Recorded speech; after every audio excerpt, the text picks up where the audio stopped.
आपका chemistry teacher Sunil Yadav. अब बच्चों जैसे कि आप देख रहे हो, मैंने आपके लिए आज टॉपिक लिया हुआ है ईथर, क्रियात्मक समूह पर आधारित, ठीक है, क्रियात्मक समूह पर आधारित रसायन। बच्चों ये एक बहुत ही महत्वपूर्ण सेगमेंट में से एक है। ईथर से बहुत सारे क्वेश्चंस एग्जाम में पूछे जाते हैं और विगत एग्जामों में पूछे जाते रहे हैं। तो बच्चों आज हम समझने की कोशिश करेंगे ईथर क्या होते हैं। चलिए देखिए समझिए ईथर।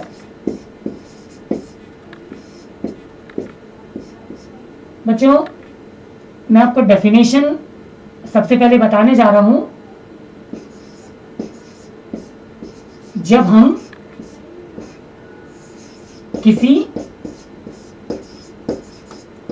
जल के एक अणु से दोनों हाइड्रोजन परमाणुओं को दो एल्किल मूलकों, या हम सब हिंदी में बोले तो समूह, एल्किल मूलकों द्वारा क्या करते हैं बच्चों, प्रतिस्थापित, है ना, प्रतिस्थापित कर नवीन, इसका मतलब है नया, यौगिक प्राप्त कर ले, तब प्राप्त यौगिक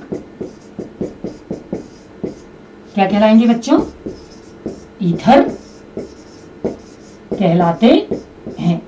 बच्चों ये ईथर की बहुत साधारण सी डेफिनेशन मैंने आपके सामने रखी है, जिसको मैं एक एग्जांपल के द्वारा आपके सामने लूंगा। तो जल का एक अणु है HOH, ठीक है बच्चों, मैं क्या कर रहा हूं ध्यान दीजिए, मैं इससे दो हाइड्रोजन के परमाणुओं को रिमूव कर रहा हूं ना, ये वाले हाइड्रोजन को और इस वाले हाइड्रोजन को मैं क्या कर रहा हूं, यहां से प्रतिस्थापित कर देता हूं, अलग कर देता हूं, ठीक है, इनको मैं अलग कर देता हूं। तो इसलिए मैंने -2H लिख दिया, और मैं दोनों हाइड्रोजन पर जहां से हाइड्रोजन हटेंगे वहां पे दो एल्किल रेडिकल यानी R वाले भाग को क्या कर दूंगा, जोड़ दूंगा। तो जो यौगिक होगा वो इस तरह से दिखेगा ROR, ठीक है, प्लस दो हाइड्रोजन रिमूव हो जाएंगे। तो ये जो यौगिक आपको प्राप्त होगा, इस यौगिक को आप क्या कहने वाले हो, ईथर, ठीक है, ये ईथर है। बच्चों इसके अलावा भी ईथर की डेफिनेशन और भी चलती है। तो ईथर की दूसरी परिभाषा देखिए, ठीक है, अन्य परिभाषा। मैं ये केवल आपको इसलिए बता रहा हूं क्योंकि जब आप बुक देखेंगे तो बुक में आपको एक से ज्यादा डेफिनेशन मिलेगी, तो आप कंफ्यूज ना हो, है ना, इसलिए मैं आपको एक अनदर डेफिनेशन भी ले लेता हूं। बच्चों अगर मैं एथिल अल्कोहल की बात करूं, ठीक है, या एल्काइल अल्कोहल की बात करूं, तो ROH, मैं अल्कोहल के एक अणु से अगर एक हाइड्रोजन को एक एल्किल रेडिकल से प्रतिस्थापित कर दूं, देखिए इस ध्यान से देखिएगा, अगर इस एक H को मैं एक एल्किल रेडिकल से प्रतिस्थापित कर दूं, इस H को हटा के इस पर एल्किल रेडिकल जोड़ दूं, तो कंपाउंड हो जाएगा ROR, ठीक है, और H जो होगा वो रिमूव हो जाएगा या किसी ना किसी के साथ रिएक्ट करके अलग हो जाएगा। तो अगेन बच्चे ये जो कंपाउंड मिलेंगे, इन कंपाउंड के आप क्या बोलोगे, ईथर बोलोगे। एक डेफिनेशन और भी है बच्चों, और वो अन्य परिभाषा ही मान्य होगी, उसको भी देख लीजिए। बच्चों अगर मैं अल्कोहल के दो अणु ले लूं ROH और फिर से मैं ले लूं HOR, सेम चीजें हैं, और अल्कोहल के दो अणुओं से अगर मैं जल के एक अणु को क्या कर दूं बच्चों, प्रतिस्थापित कर दूं ना, देखिए अगर यहां से ये एक OH इस H के साथ रिएक्ट करके अगर जल का एक अणु निष्कासित हो जाए, निकल जाए, तो शेष जो भाग होगा ये वाला R इस OR के साथ जुड़ जाएगा और हमको कंपाउंड दिखेगा ROR। तो बच्चों इस तरह से ये जो कंपाउंड आपको मिल रहा है ये ईथर है। एक अन्य परिभाषा और भी चलन में है और वो भी देख लीजिए बच्चों, अगर मेरे पास एक ऑक्सीजन का परमाणु हो और एक ऑक्सीजन के परमाणु पर अगर मैं दो एल्किल रेडिकल को जोड़ दूं, ठीक है, तो जो कंपाउंड बनेगा ROR, ये कंपाउंड भी ईथर कहलाएगा। तो बच्चों ईथर की चार परिभाषाएं थी जो चलन में थी, मैंने आपको चार की चार परिभाषाएं आपके सामने रख दी। जो भी आपको ज्यादा सार्थक लगे, जो भी आपको ज्यादा इजी लगे, वो आप अच्छे से कंठस्थ कर सकते हैं। बच्चों मैं यहाँ पर आपको अगले टॉपिक के साथ लेकर चलूंगा और वो है मेरा टॉपिक ईथर के प्रकार। तो ध्यान से देखिएगा, ईथर के प्रकार, ईथर के प्रकार। बच्चों सामान्यतः जो ईथर है वो दो प्रकार के, तो बच्चों ध्यान दीजिएगा, ठीक है, और समझिए।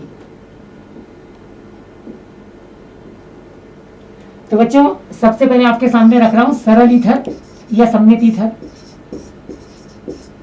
बच्चों मैंने जो डेफिनेशन दी उस डेफिनेशन को आपको अपनी जगह पर रखना है।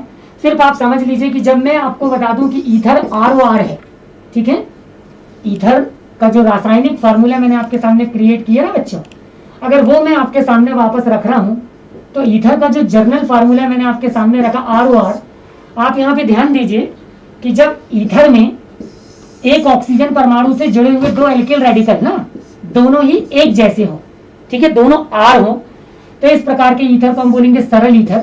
समझने के लिए उदाहरण बहुत जरूरी हो जाएगा। तो देखिए अगर मैं बोलूं कि R की जगह में CH3OCH3, तो आप देख सकते हैं कि एक ऑक्सीजन से जुड़े हुए दो एल्किल रेडिकल दोनों एक जैसे हैं। तो इस तरह से जो पहला एग्जांपल है ये सरल ईथर को व्यक्त करता है। दूसरा देखिए बच्चों, मैंने ले लिया C2H5O, फिर से बच्चों एक ऑक्सीजन के साथ जुड़े हुए दोनों एल्किल रेडिकल एक जैसे हैं, सरल ईथर है। तीसरा एग्जांपल देखिए C6H5O, फिर से बच्चे एक ऑक्सीजन के साथ जुड़े हुए दोनों एल्किल रेडिकल एक जैसे हैं, तो ये सभी सरल ईथर की श्रेणी में आएंगे, ठीक है। होप सो आपको सरल ईथर समझ में आ गया होगा। तो बच्चों आगे चलता हूं और जल्दी से आपको मिश्रित ईथर बताने की कोशिश करूंगा। तो बच्चों देखिए मिश्रित ईथर के बारे में। मिश्रित ईथर, बच्चों मिश्रित ईथर में जब ईथर के सूत्र को मैं ROR के रूप में लिखूंगा तो ध्यान से समझने वाली बात है कि ROR मिश्रित ईथर में एक ऑक्सीजन से जुड़े हुए दो एल्किल रेडिकल में एक जो एल्किल रेडिकल होगा वो भिन्न होगा, है ना, इसलिए मैंने एक के ऊपर क्या लगा दिया, मैंने डैश लगा दिया। उदाहरण के तौर पर जब हम इसको समझेंगे तो बच्चों आपको मेरी बात बहुत अच्छे से समझ में आएगी। मैं बोलता हूं कि अगर मैंने ले लिया CH3O तो आप देख सकते हैं कि एक ऑक्सीजन से जुड़े हुए दो एल्किल रेडिकल में दोनों एल्किल रेडिकलों में पर्याप्त भिन्नता है। दूसरा एग्जांपल भी ले लीजिए, मैंने ले लिया C6H5O और मैंने ले लिया C2H5, तो एक ऑक्सीजन परमाणु से दो एल्किल रेडिकल जुड़े हुए दोनों भिन्न भिन्न है। मैं कोई तीसरा एग्जांपल भी ले सकता हूं बेटो, तो CH3H7O और फिर मैंने ले लिया CH3, तो बच्चों एक ऑक्सीजन से जुड़े हुए दो एल्किल रेडिकल ये भी भिन्न भिन्न है। तो इस तरह से बच्चों ये मिश्रित ईथर होंगे जबकि एक ऑक्सीजन से जुड़े हुए दोनों समूह भिन्न होते हैं। तो होप सो आपको मिश्रित ईथर भी समझ में आ गया होगा। बच्चों जल्दी से आपको ईथर के साधारण नाम मैं एक्सप्लेन कर देता हूं। तो ईथर के साधारण नाम लिखने का तरीका देखिए। ईथर के साधारण नाम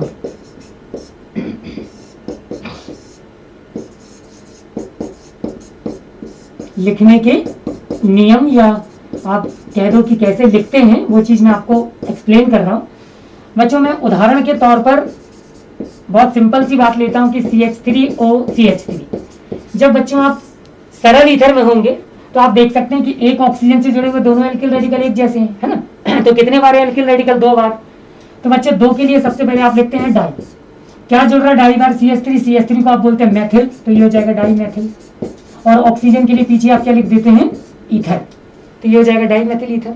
नेक्स्ट एग्जांपल देखिए बच्चे C2H5O, फिर वही चीज एक ऑक्सीजन से जुड़े हुए दोनों एल्किल रेडिकल एक जैसे हैं, दो बार, इसे दो के लिए आप सबसे पहले लिखेंगे डाई। क्या जुड़ रहा है डाई बार, C2H5 को आप बोलते हैं एथिल। किसके साथ जुड़ रहा है, ऑक्सीजन के लिए आप पीछे लिख देंगे ईथर। नेक्स्ट एग्जांपल भी देख लीजिए बच्चा, अगर मैंने ले लिया C6H5O, फिर मैंने ले लिया C6H5, बच्चों C6H5 को आप बोलते हैं फेनिल। एक ऑक्सीजन से फेनिल कितने बार एसोसिएटेड है, दो बार, है ना, तो दो के लिए आप लिख देंगे डाई। फिर C6H5 के लिए पीछे आप लिख देंगे फेनिल और O के लिए आप पीछे लिख देंगे ईथर। तो बच्चों इस तरह से साधारण ईथर के नाम लिखना बहुत आसान होता है। मिश्रित ईथर के नाम लिखने के लिए थोड़ा सा आपको सोचना पड़ेगा। तो जल्दी से देखिए कुछ उदाहरण के तौर पर अगर मैं चौथा एग्जांपल ले लूं, मैंने ले लिया C6H5OCH3। तो बच्चे जब मिश्रित ईथर होगा तो आपको सबसे पहले ये चयन करना पड़ेगा कि एक ऑक्सीजन परमाणु के साथ जो दो एल्किल रेडिकल जुड़े हैं दोनों में छोटा समूह कौन सा है। जो छोटा समूह होगा पहले उसका नाम एल्किल मूलक के रूप में लिख दीजिए, तो छोटे समूह को आप बोलेंगे मैथिल। फिर बड़े वाले समूह का नाम लिख दीजिए फेनिल, और बच्चों दोनों एल्किल रेडिकल के नाम के बाद ऑक्सीजन के लिए पीछे लिख दीजिए ईथर। इस तरह से ये नाम हो जाएगा। नेक्स्ट एग्जांपल भी आप देख लीजिए, मैंने ले लिया C2H5O और मैंने ले लिया CH3। मिश्रित ईथर है, फिर से चयन कर लीजिए कौन सा छोटा, तो एक ऑक्सीजन के साथ 2 समूह जुड़े हैं तो CH3 वाला भाग छोटा, C6H5 है ना। फाइनली एक ऑक्सीजन से जुड़े हुए 2 पक्ष हैं, कौन सा छोटा, तो ये वाला पक्ष छोटा, इसको हम बोलेंगे एथिल, तो मैंने सबसे पहले एथिल लिख दिया। फिर मैंने एक तरफ देखा तो दूसरी तरफ है फेनल, और O के लिए मैंने पीछे लिख दिया ईथर। तो बच्चों इस तरह से मैंने आपको आज एक ईथर की बहुत छोटी सी आपको जानकारी दी। बच्चों मैं अगली क्लास में ईथर के ही कुछ और भी टॉपिक्स आपके साथ लेकर आऊंगा, जिसमें हम ईथर को बनाने की विधियां और इससे रिलेटेड समावयवता का अध्ययन भी करेंगे। तब तक के लिए आप अपना ख्याल रखिए।